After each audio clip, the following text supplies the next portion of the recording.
सो हम तीन very important topic है, that is about the strength of material, endurance limit, creeping failure and third one that is the fatigue failure. तीनों का हम detail में discuss करेंगे। स्ट्रेंथ ऑफ मटेरियल ये मैकेनिकल वालों और सिविल वालों दोनों ब्रांच के लिए इंपॉर्टेंट टॉपिक है, इसको ध्यान से पढ़ लेना।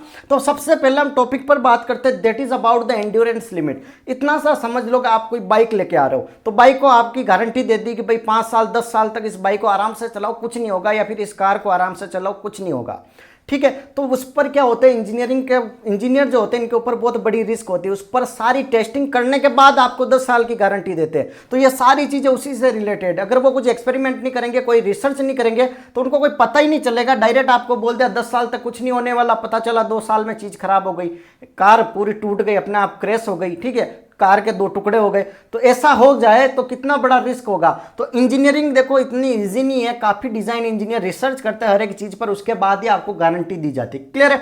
तो फर्स्ट हम बात करते हैं that is about the endurance limit. What is the endurance limit? Endurance limit is the limit up to which material is not going to fail under infinite number of cycle. Infinite number of cycle पर भी वो material fail नहीं होगा, उस limit को बोलते हैं that is endurance limit. उस लिमिट को क्या बोलते हैं? That is endurance limit, that is for reverse stress, that is for reverse stress. और जो इसकी टेस्टिंग होती है that is about 10 to the power 6 cycle, मतलब समझ रहे हो कितने 10 लाख साइकिल पर इसकी टेस्टिंग होती है। About 10 to the power 6 cycle की इसकी टेस्टिंग होती है कि मटेरियल फेल नहीं होगा इन्फिनिट नंबर ऑफ साइकिल, जब तक हम एंड्योरेंस लिमिट के अंदर है। और सर एंड्योरेंस लिमिट कैसे कैलकुलेट करते हैं, कैसे पता चलता है? तो इसके लिए टेस्ट होता है that is fatigue test. Fatigue failure नहीं होगा इस मटेरियल का, फटिग टेस्ट होगा that is for reverse stress test. इसके लिए बनेगा दैट इज एसएन कर्व। इसके लिए कौन सा एसएन कर्व बनेगा? इससे हम कैलकुलेट करेंगे कि किसी भी मटेरियल की एंड्योरेंस लिमिट कितनी है।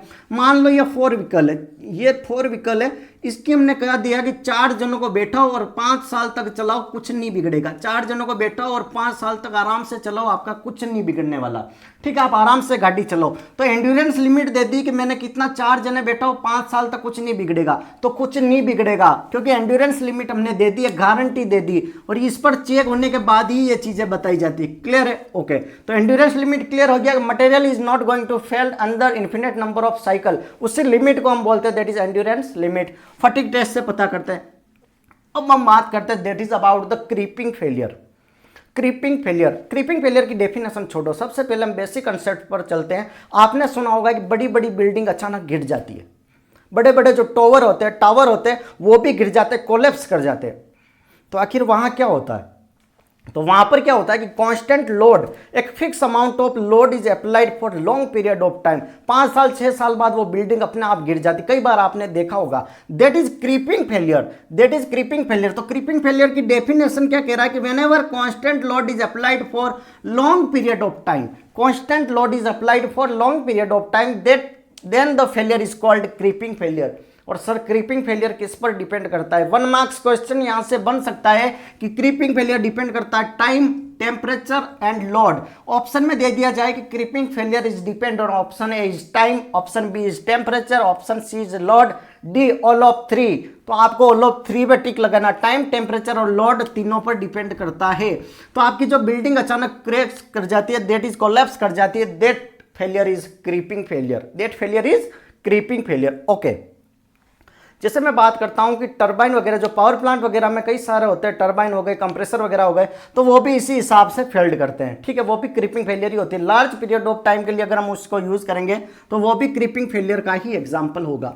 इसके लिए कर्व आता है, बहुत इंपॉर्टेंट है, इस कर्व को ध्यान से देखना, ये इस टाइप का चलता है, ठीक है, इस तरीके से चलेगा, इस कर्व को देख लेना। ये है this one is an creep, clear है, और ये है टाइम के साथ, ये क्रीप क्या होगी? टाइम के साथ, मैंने अभी तो डिस्कस किया। तो फर्स्ट है this one is an primary stage, this one A B C.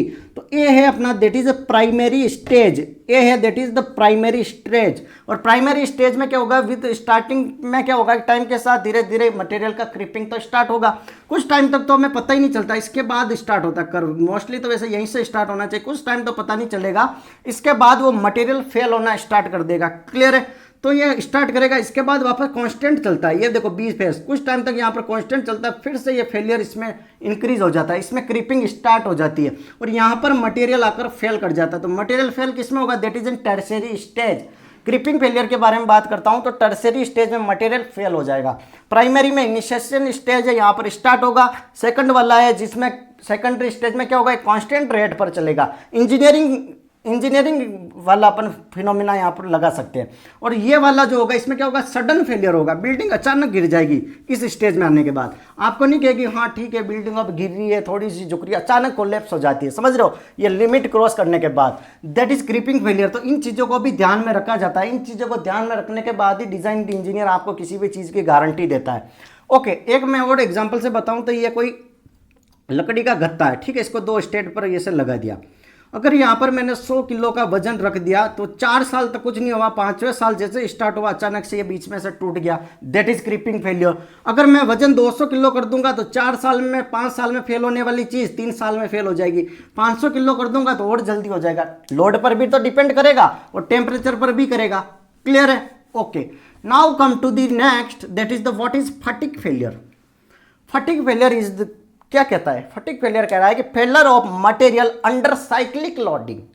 Failure of material under cyclic loading, cyclic loading पर होगा, ठीक है, समझना, ये चीजें आपको समझ में आ जाएगी। साइक्लिक लोडिंग, और इसमें कौन सा लगेगा, that is for reverse stress, समझ रहे हो, रिवर्स स्ट्रेस।